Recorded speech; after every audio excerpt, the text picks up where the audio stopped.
તમામ વિદ્યાર્થીઓને નવા શૈક્ષણિક સત્રની ખૂબ ખૂબ શુભકામનાઓ। આ નવું શૈક્ષણિક સત્ર આપ સૌ વિદ્યાર્થીઓ માટે ફળદાયી નીવડે એવું પ્રભુને પ્રાર્થના। ખાસ વિદ્યાર્થી મિત્રો, આપણે યાદ રાખવાનું છે કે કોઈ પણ કાર્યની મહત્તમ સફળતા માટે વ્યવસ્થિત આયોજન બિલકુલ જરૂરી હોય છે। ખાસ કરીને ધોરણ 9 થી 12ના વિદ્યાર્થીઓ માટે આ એક કારકિર્દી માટેનું એક પ્રથમ પગથિયું છે, સોપાન છે। તો આપણે વિદ્યાર્થી મિત્રોએ ધ્યાન રાખવાનું છે કે આપણે જેટલું બને એટલું આમાં વ્યવસ્થિત પ્લાનિંગ કરીએ તો સફળતા મળે। ધોરણ 10 અને 12ના વિદ્યાર્થીઓ માટે જે બોર્ડની પરીક્ષાઓ હોય છે એના માટે ખાસ આ વાર્ષિક કેલેન્ડરને આપણે જાણવું પડશે અને એ રીતે આપણું પ્લાનિંગ કરવું પડશે।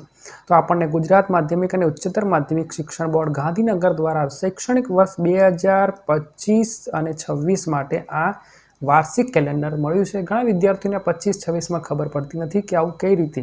તો યાદ રાખવાનું કે અડધું સત્ર આપણું નોર્મલ જે છે, પહેલું સત્ર જે છે 2025માં સ્ટાર્ટ થાય અને જે બોર્ડની પરીક્ષા સુધીનું જે છે માર્ચ કે ફેબ્રુઆરી હોય એ 2026 હોય, એટલે કે 25-26 હોય। આ રીતે આપણે 25-26નું શૈક્ષણિક સત્ર સમજવાનું હોય છે। શૈક્ષણિક સત્રને સમજવા માટે ખાસ આપણે જોઈશું કે પ્રથમ સત્ર ક્યારે શરૂ થાય છે। આપણે શાળાની વાત કરવાની છે, શાળા કક્ષાની વાત કરવાની છે। તો પ્રથમ શૈક્ષણિક સત્ર છે અને ખાસ કરીને વેકેશનની પણ સમજૂતી મેળવીશું। તો પ્રથમ શૈક્ષણિક સત્ર 9/6/2025 એટલે કે સોમવારના રોજથી શરૂ થશે અને 15/10/2025 એટલે કે દિવાળી વેકેશન પડે ત્યાં સુધી આ છેલ્લો દિવસ છે આપણો 15/10/2025 સુધી કામ ચાલશે।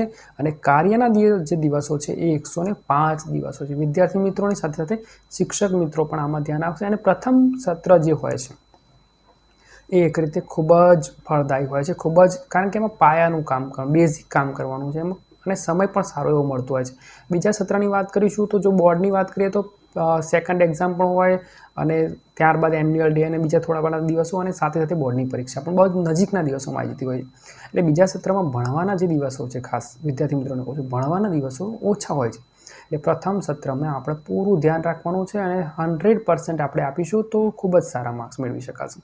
ત્યારબાદ દિવાળી વેકેશન આવશે, એ 16/10/2025 થી 5/11/2025 અને રજાના દિવસો વાત કરીશું તો 21 દિવસો। દિવાળી વેકેશન 21 દિવસનું હોય છે।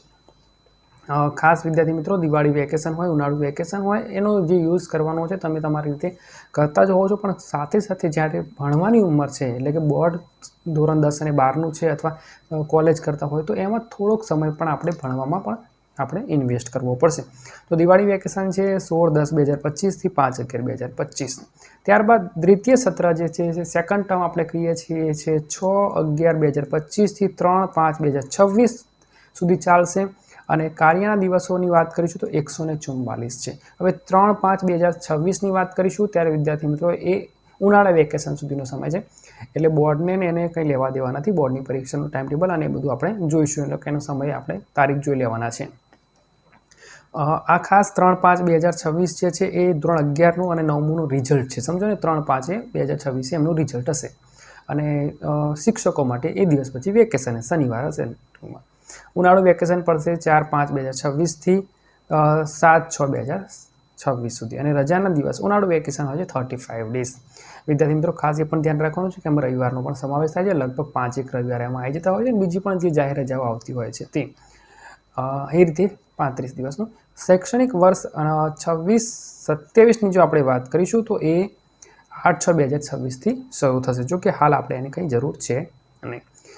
રજાઓની વાત કરીશું તો રજાઓનું વિવરણ કરીશું તો દિવાળી વેકેશન આપણને ખબર પડી ગઈ એ પ્રમાણે 21 દિવસનું હોય છે। ઉનાળુ વેકેશન જે છે 35 દિવસનું છે અને જાહેર રજાઓ છે એ 15 દિવસની જાહેર રજાઓ આવતી હશે। ઘણીવાર રજા રવિવારના દિવસે આવતી હોય છે, તો એ રીતે પ્લસ માઇનસ થતું હોય છે, એટલે કે જાહેર રજાઓ આ રીતે 15 છે। સ્થાનિક રજાઓ જે છે એ 9 છે અને ટોટલ થશે 80, એટલે કે અહીં 80નો ફિગર થવો જોઈએ। સ્થાનિક રજાઓ પ્લસ માઇનસ થશે કારણ કે ટોટલ આપણે કરવાનું હોય છે 80। કોઈ રજાઓના સંજોગોમાં 80માં 2-5 જ ખૂટતી હોય ફોર એક્ઝામ્પલ, તો પછી સ્થાનિક રજાઓ 5 જ થઈ જશે। એટલે એ રીતે ટોટલ રજાઓ જે છે એ 80 થવી જરૂરી છે, 80થી વધવી જોઈએ, એ થોડું ધ્યાન રાખવાનું શિક્ષકો માટે છે। શૈક્ષણિક વર્ષ 2025-26ના પ્રથમ સત્રના માસવાર કાર્યક્રમના જે દિવસો છે, એટલે કે કયા મહિનામાં કેટલા દિવસો ભણવાના ખાસ આવશે જોઈશું। તો જૂન 2025માં 19 દિવસ છે, જુલાઈમાં 27, ઓગસ્ટમાં 22, સપ્ટેમ્બરમાં 25, ઓક્ટોબરમાં 12 અને ટોટલ આ રીતે 105 દિવસ શૈક્ષણિકના થશે। હવે આમાં પરીક્ષાઓ પણ આવશે, એટલે કે ફર્સ્ટ એક્ઝામ પણ આવશે, ફર્સ્ટ ટર્મ એક્ઝામ, એટલે એ આપણે થોડા માઇનસ કરવા પડે. આ ઉપરાંત નાના મોટા પ્રસંગો, નાના મોટા તહેવારો અને બીજા પણ દિવસો આપણે ઉજવતા હોઈએ છીએ, એ બધું પણ થોડુંક માઇનસ કરવું પડે. આ રીતે યાદ રાખવાનું છે કે જેટલા પણ દિવસો છે 105માંથી મહત્તમ દિવસોનો બોર્ડના વિદ્યાર્થીઓએ ખાસ યુઝ કરવાનો છે, અને બાકીના વિદ્યાર્થીઓએ પણ પરીક્ષા ભણવાની સાથે સાથે જે કરિક્યુલમ એક્ટિવિટી હોય છે, સહઅભ્યાસિક પ્રવૃત્તિ હોય છે, એને પણ થોડુંક એન્જોય કરવું જોઈએ.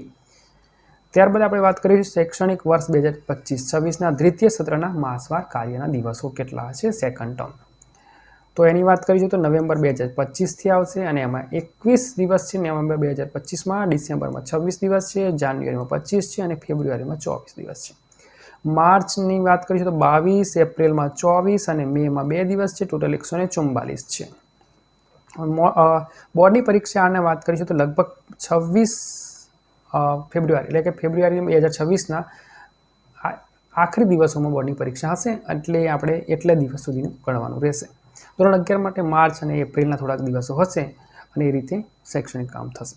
બંને સત્રના જે કુલ દિવસો છે 249 છે, એમાંથી 9 આપણે માઇનસ કરીશું, એટલે ટોટલ 240. મિનિમમ જે છે લઘુત્તમ શૈક્ષણિક દિવસો 240 થવા જરૂરી છે, અને 240 થશે.